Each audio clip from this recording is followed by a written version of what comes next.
amaze. Hello, internet universe. Fist. Buck fists. It's Fun. happening. We are live on the interwebs. Welcome to the Resonant Leader. My name is Marie Deveaux. This is my channel. Welcome. If you are new here, we are so glad to have you. And if you're a returning viewer, thank you for the support and the love. This is a free platform out on the interwebs, and this is a great way to support small businesses. So thank you for that. On this channel, we like to explore conversations about leadership, about communication, and about inclusion. And we do that by having real conversations with real humans. And today I am super excited because I get to talk to someone I love very dearly, Miss Michelle Markwart Deveaux, who is a beautiful human and among other accolades and amazing things is also my sister. But Michelle is here because today we are talking about voice as embodied leadership. And Michelle just so happens to own a voice and performance studio. She is also a leadership consultant and the founder of the SpeakEasy Cooperative. She does amazing things to support humans in how they show up in the world. And so I'm really glad that she is here. Michelle, I could read your entire bio, but that's boring. But what do humans on the internet need to know about you and why you're the person to talk to about embodied leadership?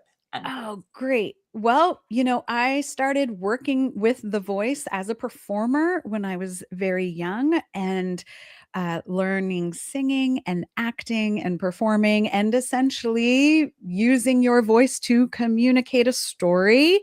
And I was lucky enough, and the universe saw fit to kind of constantly put me in situations where I was required to embody leadership. And then, roles in corporate, roles in not-for-profit, roles in owning my own business. And the more that I learned about the physiology of the voice and how what's going on in the body when the voice is produced, and then the more that I learned about the way that authentic leadership, not in like the gross, everybody uses the word authentic, but, really showing up and being true to yourself as a leader. And I started to see the connections. Mm-hmm. And then reviewing my own experiences, experience of clients, experience of teams, watching the way that the physical voice would either help or hinder a team succeed, help or hinder a leader get done what they were trying to get done in terms of mission and vision for an organization. Just watching the way that a person's voice affected the room, all made me realize, I think this is a both and for a lot of leaders.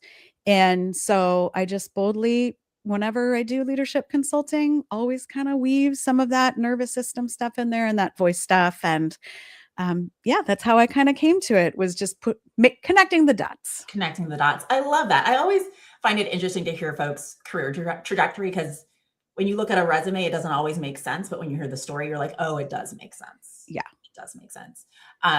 So I love this. I feel like every time I talk to you, I learn something about all of the anatomy that exists, like right up in here, like between here. Oh, I need to do a better job of bringing it also down here then. Right? Like there's a lot going on in the body to make people sound how they sound to us. Even, I mean, we had like a good sister chat yesterday, and I learned something new about how we hear sound, and that it's not, there are multiple ways that we hear sound, which I think I intuitively knew, but then you explained science to me. And it's like, oh, I already knew that. I'm so smart. But I do love this idea of thinking about voice as one of the most authentic expressions of a human being. And the way that even though we can perform authority and we can perform confidence, your voice will always tell the truth. And so I am curious about exploring that with you a little bit today. Yeah. So I know we have a whole bunch of things we could talk about, but I am curious about this idea of authority and how voice helps authority, or in some ways is not congruent with authority. Yeah.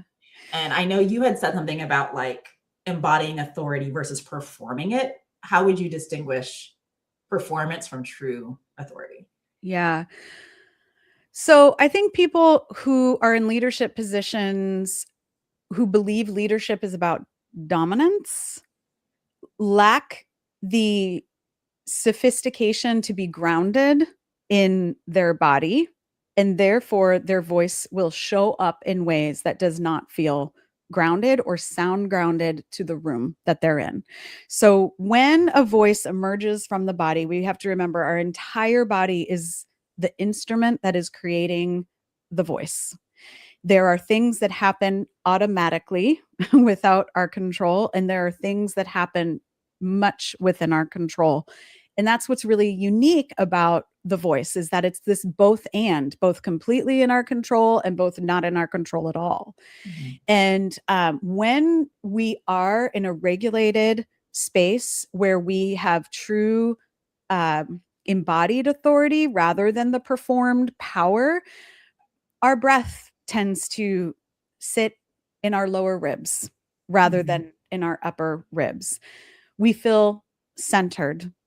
We might feel a sensation of what some people might call support in the pelvic floor. Mm-hmm. The breath comes slowly rather than being gasped in. It's more of the function of the way, I'm very oversimplifying the way that the voice works. And then the way that the vocal folds are vibrating because of the air pressure that is coming through, because of the tension or lack of tension, where the tension is in the body, in the jaw, in the tongue, in the face, all of these things contribute to authentically delivering information, authentically connecting with people, versus something that is put on in order to look like you have power or authority. Okay. So does that make sense? Yeah. So what I heard in that is that embodied authority is what it feels like when you feel all the way together. Yeah. Like your breath feels spacious, you feel grounded, you feel kind of complete. I love that description of feeling kind of like centered in your pelvic floor, noticing that breath sits lower in the rib cage, all of these things, which I associate to like a sense of like calm, like when you're breathing like most naturally, right? Is what that sounds like to me.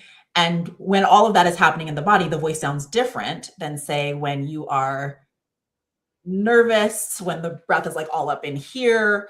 All of these things is going to change the way your voice comes out of your body. Right. And so, like, for example, you might feel nervous, and so you're breathing very shallow, it's very high, and then see how my pitch just went up and I got faster. So all of these kinds of things around like your pitch and your speed and when, how slow and then how fast and all of this, they're all kind of looped into something called prosody. And how we are experiencing what is happening in ourselves and what's happening in a room, our brains instantaneously take that information and then it comes out of our mouth.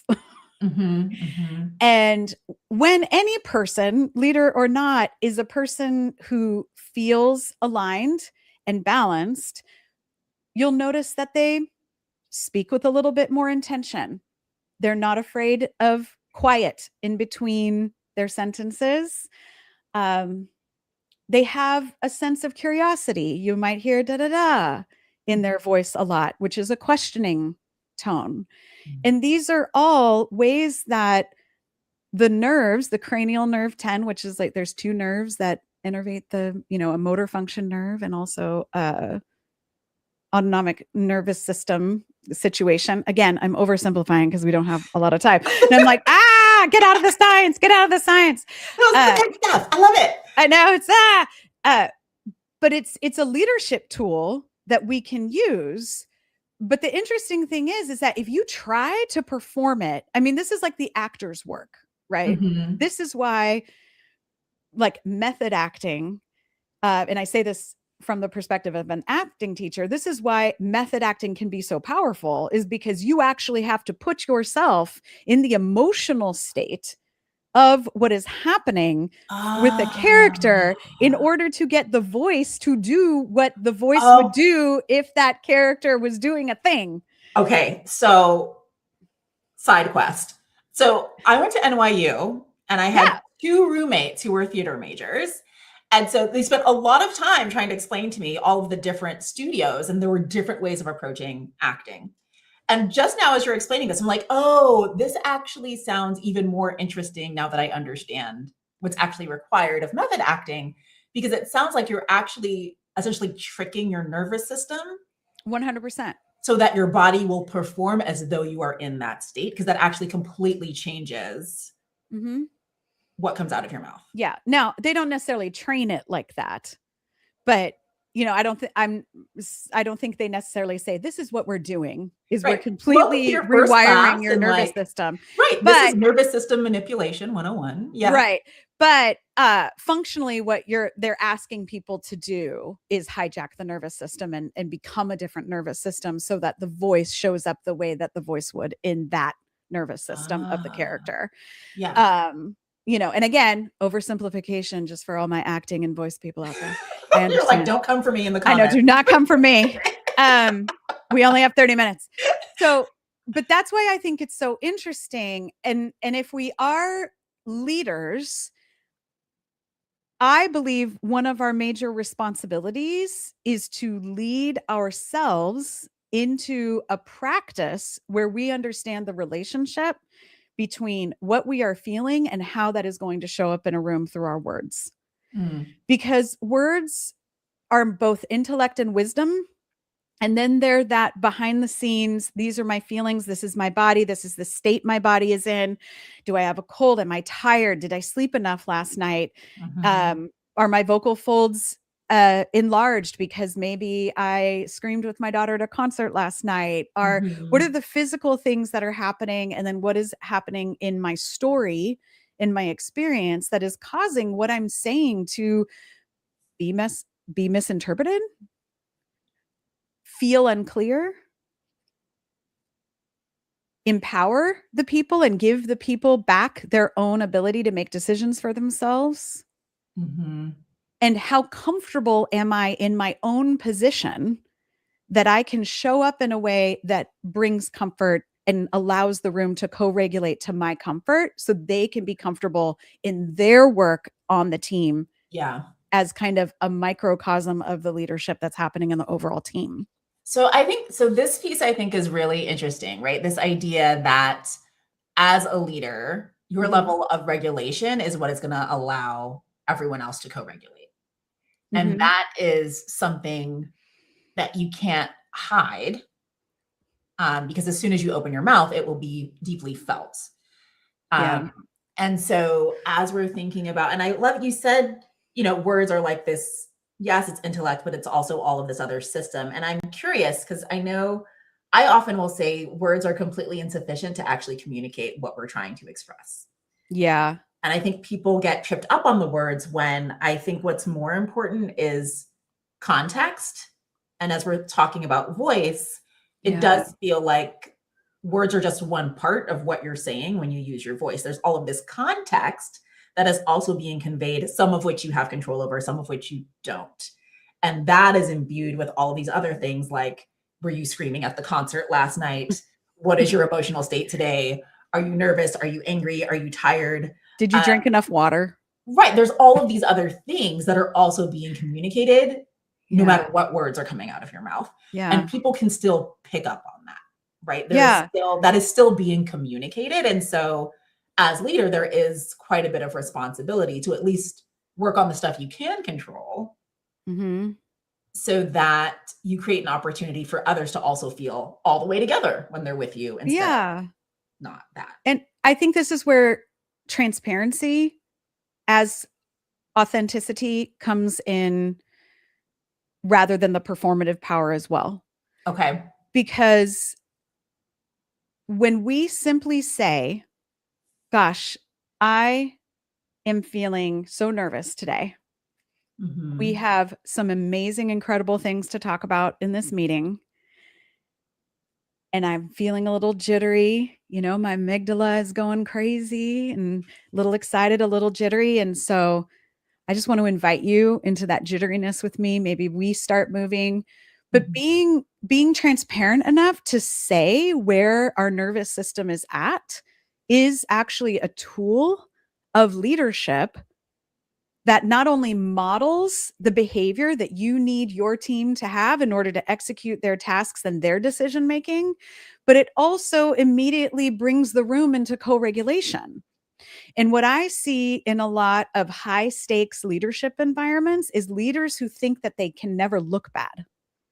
They can never look out of sorts. They can never look nervous. They can't look, not as much in 2026, weak anymore. I do see some leaders who have been leaders for a very, very long time, who have kind of came of age in leadership in the 80s and 90s, have kind of that I don't want to look weak mentality. But more the new generation of leaders is more like thinking they have to perform because that's what the previous generation of leaders did. Yeah. While being in great tension with the reality of our culture, which is like everybody is like on the internet all the time and there's noise and, you know, people just don't care about what they used to care about because of how fast moving the world is. So I think re-embracing the transparency of your physical state in order to bring people permission, like kind of creates this structure for other people to be physiologically authentic, and helps dismantle this like performative, very exhausting professional voice. And it's interesting because, you know, I have a lot of people who are like, well, I just need to learn how to like deliver my presentation confidently. And then I ask some coaching questions and they're like, this isn't about my presentation. And I'm like, this is all about your presentation. Like just the fact that you don't want to talk about how you're feeling about your presentation is why this presentation is becoming hard for you to deliver well. Right? Yeah. Because you can't hide that. Right. Yeah. It's interesting because the more I'm hearing you talk through this, the more I'm drawn to this kind of prevailing thesis that as leader, you are constantly modeling with people how they get to be together. Yeah. And so if you are the first example, no matter what you're doing or saying, that does require a certain amount of responsibility for how you're showing up in your nervous system, because you can't hide that. People will feel that, and they're going to take all of their cues from you because that's how power and positionality and authority works, right? People are getting their permission, whether you voice it or not, right, from leadership. And so there's this huge opportunity for leaders to be more intentional about some of those controllables. Yeah. Regardless if they're talking about, you know, Q2 earnings report or, you know, what we're going to have for lunch. Like there's still this responsibility of like, okay, but can you show up in a way that has people feel safe and human at the same time? Yeah. I think you're also pointing to that like line in between leadership and management. And, you know, it's interesting how people come and say, oh, I feel like a really competent manager, but I don't really know how to be a leader. Or, man, I can lead, but I don't like managing people. And for me, leadership and management are kind of very much like the way that the voice works, that you can have one without the other. Like one of your laryngeal nerves can be shot and your voice will still work. Right? It'll work differently. But when they work together, you get this more rich experience of the voice. You get a voice that feels like it is connected, like there's closure. And these are all kind of mirroring the way that the nervous system and the nerves innervate the voice. So I know I'm going a little bit around in a circle here. I'm trying to find the words to make it as succinct as possible. But okay, so you've got like the recurrent laryngeal nerve, which controls the opening and the closing of the vocal folds, right? And then you've got the superior laryngeal nerve, which is kind of the nerve's external branch that controls like the cricothyroid muscle, which tenses the folds, raises pitch, that kind of thing. So again, damage to one or the other will change the voice, but they're functionally separate. Well, leadership is kind of the same, right? Versus management. Like you've got this nerve that is the ability to close a decision, the ability to seal a boundary, to end a meeting decisively, to be very clear about what should be happening, articulate. And then you've got this other management skill, which is like the ability to help people do more and reach a higher register when the stakes rise, when risk goes up, right? And yeah, a leader and a manager can have one without the other. Maybe they're decisive, but they're flat. There's no range. There's no dynamics. Or maybe they're very, very dynamic, but nothing resolves. No tasks are ever achieved, no projects.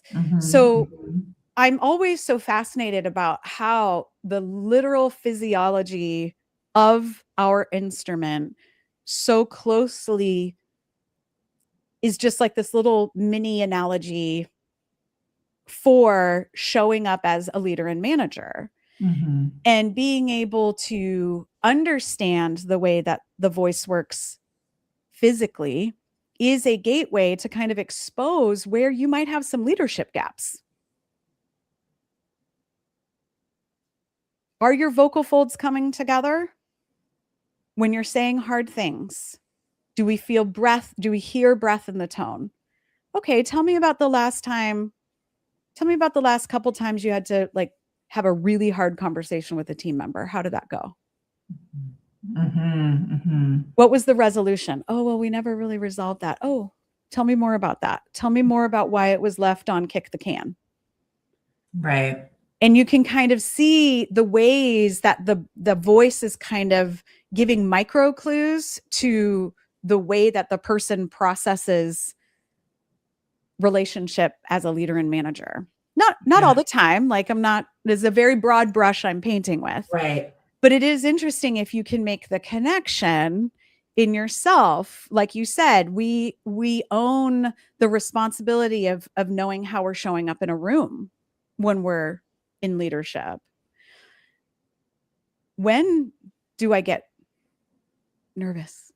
When does my voice drop back? When do I start kind of adding in the little fillers, right? And making it less about don't say too much. But, but yeah. Why am I saying in the first place? What's happening? Well, but I think so to this point, and I think this goes back to really thinking more about the context and the layers underneath what people are saying, right? Because if we were to perform authority and perform voice, we could give folks a book of things to say in a meeting. We could give people step by step. You should say this. You should run your meetings like this. You're having a one-on-one, a performance review. You're setting the vision, do these things. But the more powerful thing is to provide people with tools to interpret context in real time, right? Which is what you're great at, by the way. Well, thank you. But I do think going back to this analogy of the voice as this amazing tool in your leadership system that allows you to communicate so much more because of the inherent context of how the voice works. Yeah. And I know people watching this are probably like, oh my gosh, this woman said so many things about laryngeal nerves. I don't speak this language. What's happening? But I do think there is something really valuable in helping people understand that you are able to, as you're listening to people, you are picking up on all of that subcontext. Yeah. And it's probably not being interpreted through words, right? Like a good example, just this week taught a session on trust and credibility. And we talked about listening as a necessary tool for building trusting relationships. So we started exploring, what are you listening for if you want other people to trust you? And this idea of listening for unmet needs. which are usually the things people are telling you without telling you. Yeah. Okay. But we've all had friends who we talk to who will get on the phone with us or on a call with us. And as soon as they get on, we notice something as often we'll say, what's wrong? But they didn't say anything yet, right? Mm-hmm. Or just how they sighed or their body positioning or all of these things is still communicating so much context beyond any words that they could have articulated. And so for all of you listening to this who are like, I don't know where any of these nerves are, that's okay. That's my job. But I think it's important for people to remember that as a human being who feels things, you already know how to communicate this way. Yeah. You're already doing it and noticing it, even if you don't have the vocabulary and vernacular that a professionally trained singer and actor does. Yeah. Yeah. It's true. It is true. So, Michelle, I want to talk to you now about this idea of boundaries in these conversations, because I'm hearing leaders have so much responsibility looking for the controllables, looking for where they're leaning into leadership or leaning into management and these different skill sets and how they're activating their voice. But how do we support people around boundaries in terms of that responsibility? Because I do often get questions where people are like, great, I'm going to do all these things to support myself in the workplace, but that's not the culture of my work environment. Or that's not the particular leader I'm working with. They will not respect these boundaries, or they will. A couple of weeks ago, I talked a lot about this idea of verbal violence. Like the way they speak to me does not feel good. What do I do about that? Because you can't control what someone else is doing with their voice, right? Indeed. Yeah. I hear like 3 questions in your one question. Pick one. Yeah. So, okay. So I think as the leader themselves, I think understanding that your physical voice operates within a construct of certain boundaries, breath flow, vocal fold closure, articulation, the resonant space you might create in your body, an intentional breath. When we understand what our physical limitations are in terms of using the voice, I think we can model taking care of the physical voice. If you are vocally tired and your body needs rest, rest. If the voice needs time to come back to itself, if you will, give it that time. If you don't know what to say, don't say anything. Novel. Right? Yeah. If you need to be more clear, be more literally articulate. Right? And then acknowledge that when you push your voice through, it is basically a little microcosm of you pushing yourself to do more than you can. So as a leader, our voice kind of also gives us like a little, like a canary in a mine, you know, about where we're at. Like you said, you call your friend and your friend goes, hey. You're like, what happened? Yeah. You're like, okay, what's going on? Right. I think when it comes to when you're seeing a leader, not like you're the team member and you're like, whoa, my leader is unaware. I think remembering, wow, this leader is unaware. They are unaware that what is happening right now is that I am experiencing what they don't want to tell me through their breath, through their tone, through all of this. And then again, controlling what only you can control and take the responsibility to kind of listen, distance yourself. Maybe, yes, that person is supposed to be modeling for you. They're supposed to be the one giving permission. But maybe you're in a situation where you actually have to learn some self-determination. And where you're the person who has to make the choice about where you feel competent, where you feel powerful, where you feel connected, and where you feel like you are making the choices that you need to make for you. And you realize that just because a person has that role, that they might be in a place where they're still just performing. Yeah. Because they haven't really learned how to embody authority yet. And maybe have some curiosity, have some compassion, and maybe say something. Ooh.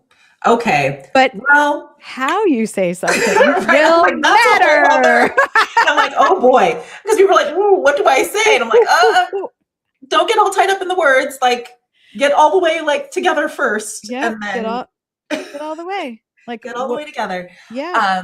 You know, I gotta just leave that little bomb at the end. I know. I'm like, oh, look what you did. Look what you did. But all really, really valid points. I think yes to all of it. And of course, these conversations that we have here are only 30 minutes. And I always remind folks, a conversation is a living thing. So this dialogue that we had here today, we didn't start at the beginning and this is not the end. So please continue thinking about these things, processing these ideas, sharing them with other people, processing them with some other people, and then putting them out in the world to see how they feel in your body and in your life, because that's where the juice is, right?